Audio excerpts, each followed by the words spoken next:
하나님의 말씀은 창세기 21장 33절에서 34절 33절에서 34절 읽겠습니다.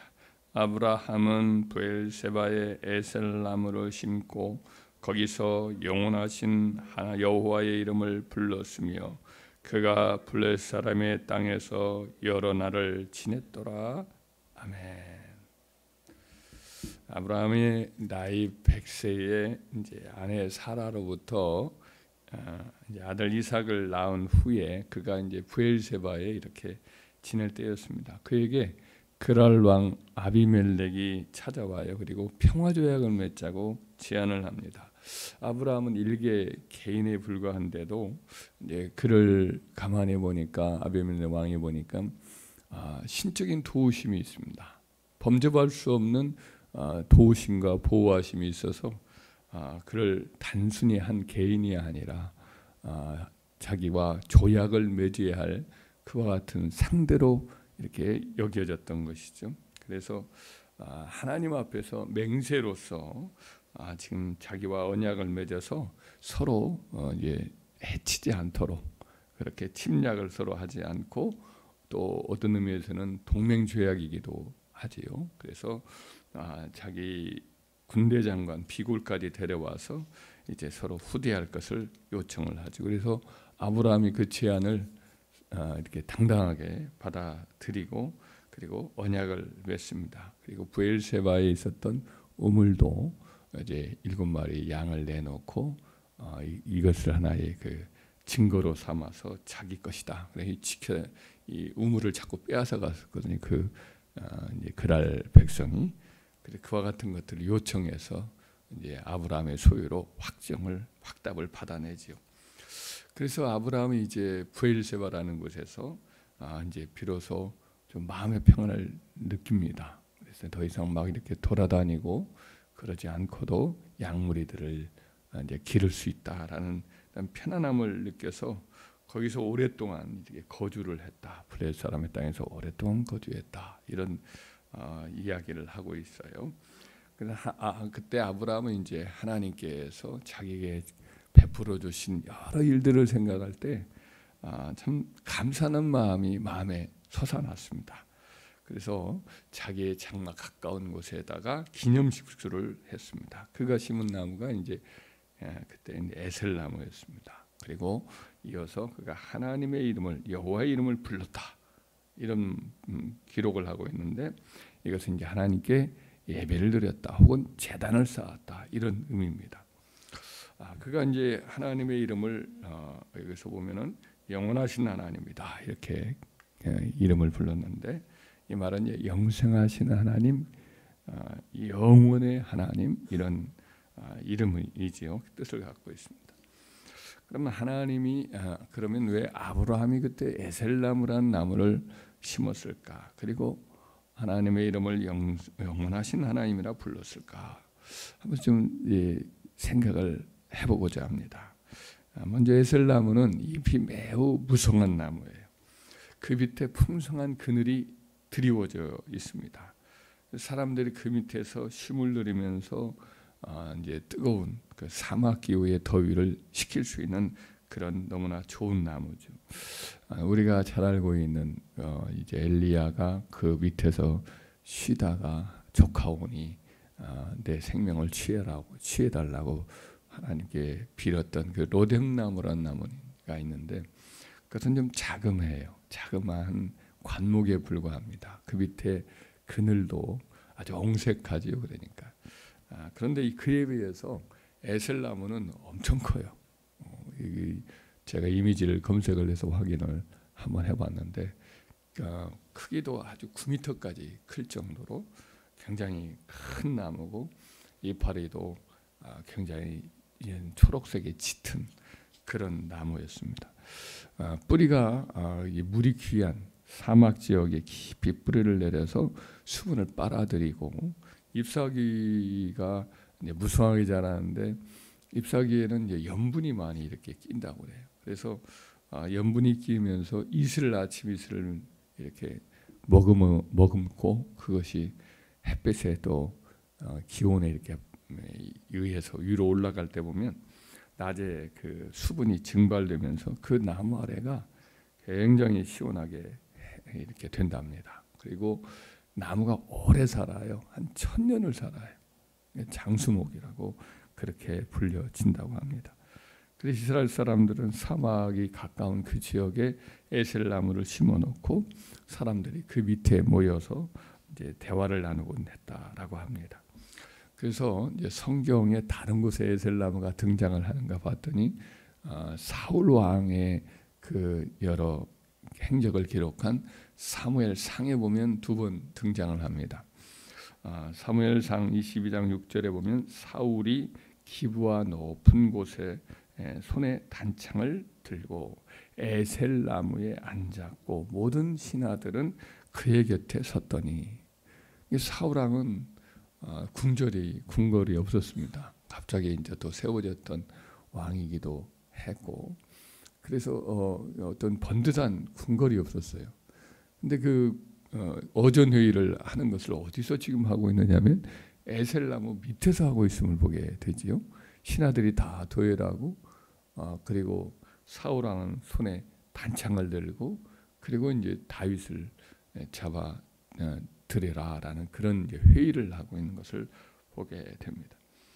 이후에 이제 사울 왕이 블레셋과 전쟁을 하다가 길보아산에서 죽어요. 그리고 이제 그 벳센이라고 하는 그 지역의 성벽에 그도 못 박히고 그의 아들들과 함께 이제 못을 박혀서 걸려 있는 비참한 그런 신세가 되었습니다. 희신들이. 그때 이제 길리앗 지방의 야베스 사람들이 이전에 이 지역 옆에 있었던 이방 나라 사람들에게 공격을 당해서 괴로움을 당했습니다. 아람 나라 사람의 괴로움을 당할 때에 암몬 사람에게 괴로움을 당할 때에 그때 바로 초대 왕이었던 사울 왕이 구원군을 이끌고 쳐들어와서 그들을 물리치고 길리앗 야베스를 구원하거든요. 이 사람들이 그 은혜를 잊지 않습니다. 비록 학정을 하고 그랬던 이제 사울 왕이고 그래서 이제 하나님의 심판을 받아 죽었지만 이분들은 은혜를 잊지 않았습니다. 그래서 밤새껏 그 길리앗 야베스 청년들이 쫓아와요. 달려와서 성벽에서 사울 왕의 시신과 그 아들들의 시신을 거두어내서 이제 들쳐업고 그리고 또 이제 길리앗 야베스까지 와요. 그래서 온몸이 다 상하고 막 그랬으니까 찢기고 목이 잘리고 그랬으니까 이것을 이제 또 잘 화장을 해요. 그래가지고 에셀나무 밑에다가 화장한 것들을 다 이제 묻어놓아요. 뼈들을 묻어놔요. 그래서 에셀나무가 이스라엘 차원에서는 매우 귀하게 여기는 그런 나무인 것을 여기서도 알 수가 있습니다. 그래서 아브라함이 에셀나무를 기념식수로 삼은 것은 그만큼 이 나무가 눈에 띄기도 하고 또 사람들이 이렇게 찾아들어서 쉬기를 원하는 그런 시원하고 아름다운 대화를 나누는 그런 참 좋은 나무였기 때문에 분명한 줄 믿습니다. 더욱이 아브라함이 영생하시는 하나님의 이름을 이제 에셀나무에 심고 그렇게 불렀는데 그 이유가 뭐냐? 가만히 생각해 보면 직전에 이제 바로 자기와 아내 사라로부터 아들 이삭을 하나님이 주셨습니다. 자기도 그렇고 아내도 그렇고 이미 다 죽은 자와 같습니다. 아이를 낳을 수가 없는 상황이었어요. 그런데 하나님이 기적적으로 자기 몸도 자기 아내의 몸도 회춘하게 하시는 거예요. 이미 다 거칠어지고 뭐 쭈글쭈글해지고 힘이 없고 아이를 낳을 수도 없는 그런 불모의 몸이었는데 불임의 몸이었는데 놀랍게 하나님이 처녀의 몸과 같이 아내의 모습이 바뀌어져요.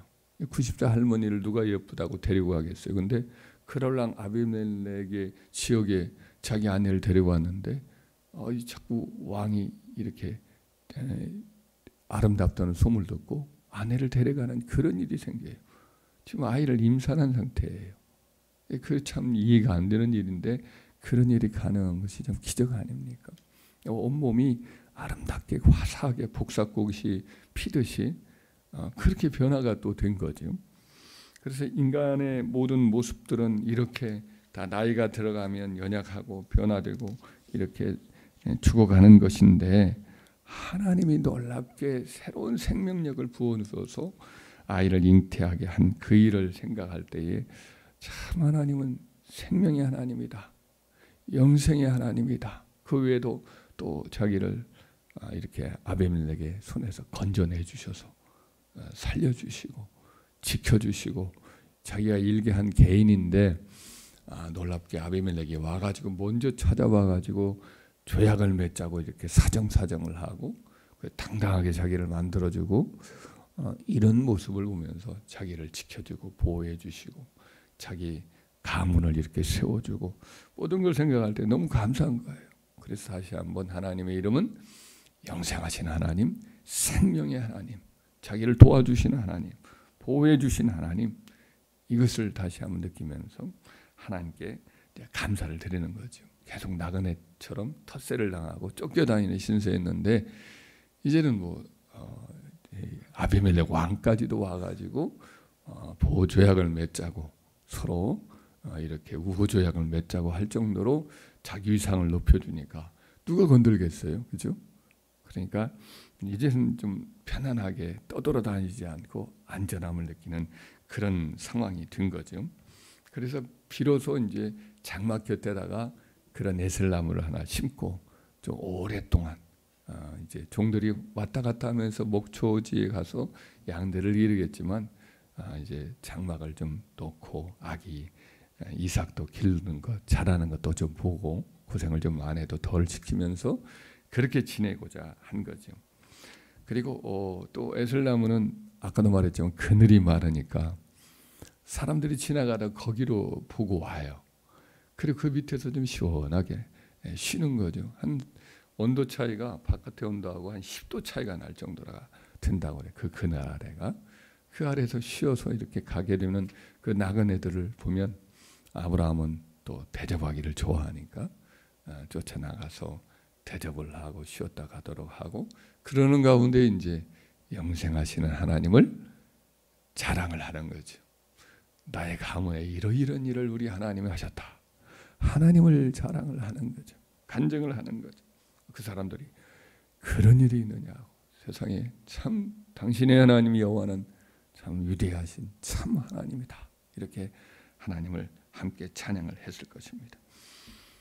그래서 참 아브라함은 하나님이 자기를 형통하게 하고 평안함을 주고 자녀를 주고 자기를 지켜주시고 보호해주시고 자기에게 안전함과 평안함과 도우심이 있을 때 이것을 잊지 아니하고 하나님께 감사하고 경배를 드리며 했던 것을 보면 하나님의 은혜를 기억하고 감사할 줄 알았다.